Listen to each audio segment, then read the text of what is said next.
I'm back. Check this out. I love when God puts me in situations that it's a teachable moment. Yesterday was in the airport, and my youngest son, I told him before we got to the airport, it's going to be a little while before we actually get on the plane. He was cool at first. So after about 2 hours, he started getting antsy, and he started to be like, oh my gosh, like what time are we leaving? And I kept telling him, no matter how many times you ask me, it's not going to change the time that we're leaving. But what started happening was he began to see everyone else getting up, getting on their plane. Now, here's the message in this. So he looks at me and he says, man, everybody else is going. I wish I was on their plane. Well, I had a conversation with one of the people, and they told me that their plane had been delayed twice for a total of 6 hours. That's a whole message right there. You see, my son was looking at the now. He came into the airport at that person's now, right then. So when he came in, what seemed to him to be 40, 50 minutes, to them was 6 hours. So he was complaining and he was comparing. See, comparison will literally block your blessing, because we were in the airport, which means we were blessed to be able to take a flight. There was some people who couldn't take a flight, but we were blessed to be able to take a flight. He should have been happy, but he was comparing himself to other people that was getting up and going on a plane, not understanding what it took for them to get to that plane, 6 hours. So as you know, the time starts going on, then our plane was delayed, but it was only delayed for a little bit. Then he says, oh my gosh, the plane's not here. And I said, okay. Would you rather get there safely, or would you rather get up there in the sky and something happens? See, the message to this video is you gotta be careful comparing yourself to others. People who've just found me, who just came across me, they might look at my 45 and compare it to their 35, or my 45 compared to their 55.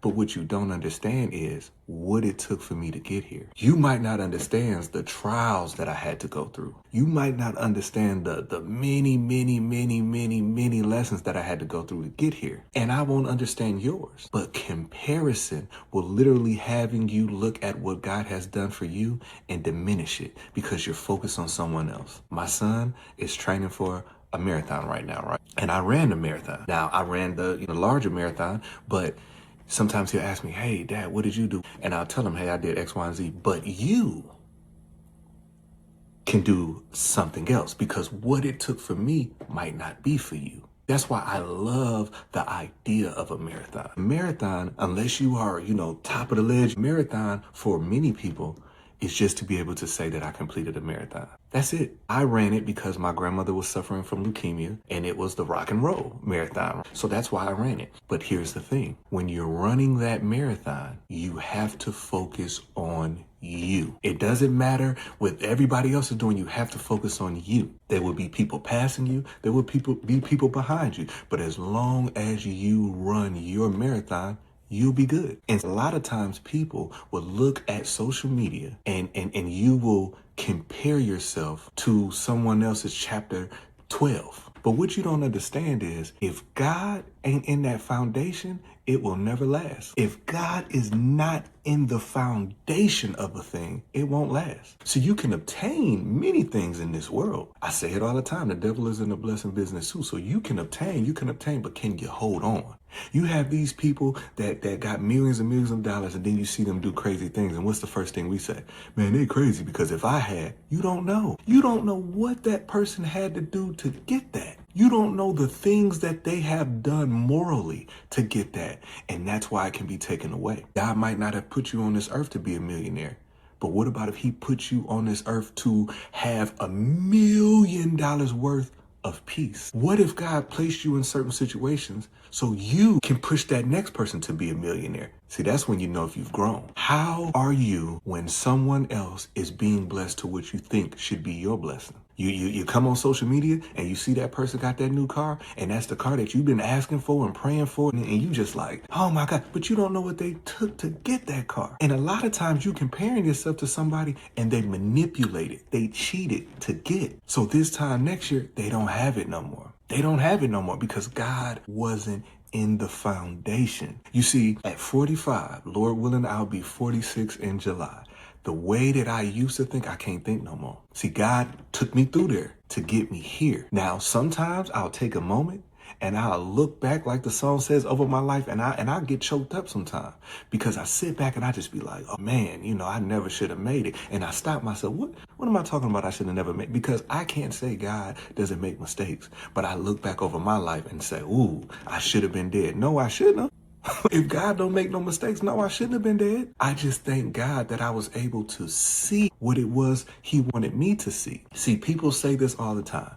Yeah, this year is on me. I'm doing it for me. Yeah. I'm going to show these haters. That's where you're wrong, because you're not doing it for you. That's why you come on social media so much, and you have got to flash. You got to show, man, look at this. I got, 1,000 pair of shoes. Look at this. I got 58 watches. See, you're doing that.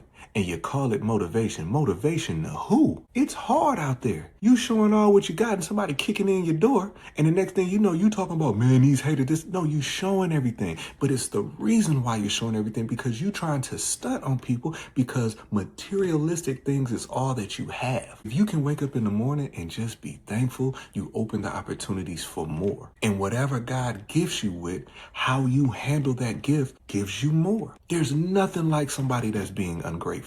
But here's the thing. When you do something out the kindness of your heart, you shouldn't step back and be like, oh, you ain't gonna thank me? Because you did it out the kindness of your heart. You might not ever get a thank you from that person, but what you have done has opened up the floodgates for more. When we were on the plane, an older lady was coming on, and she had this big suitcase. So I told her, you need some help with that? Because I was already seated. She said, no, I got it. And I'm looking like, okay, because this thing is heavy. Like, I could tell it's heavy. And she's struggling. She tapped me on the shoulder. Sir, can you help me? I said, cool, I got you. Put it up there. Good. I felt good. Like, okay, I helped her. That plane landed. Now you behind me. And you pushing me trying to get out. And I laugh because I'm like, ain't that how life works sometimes? You can do something for someone else and they will turn around and push you in the back. For some people, stab you in the back. But it's why you did it. You see, I've done stuff for people and they turn around and burn me in the worst way. And I had two options. Either I can stay there or I can move forward. And I chose moving forward, because when I chose the opposite and I stayed there, I blocked my blessings. I hope this video, you found the message. I like to break things down so it's more digestible so you can understand. But think about that. I was in the airport and my son was comparing what he thought was now with somebody else's 6 hours. In your life, what are you comparing? Are you scrolling through and seeing somebody being proposed to, or seeing someone saying they're celebrating their 12 years, but that 12 years, that person has been getting cheated on. They don't sleep in the same room. There's no intimacy. There's no nothing. But since you're comparing, you're not looking at the partner. Look at what they're doing, not understanding. So anyways, y'all have a blessed day.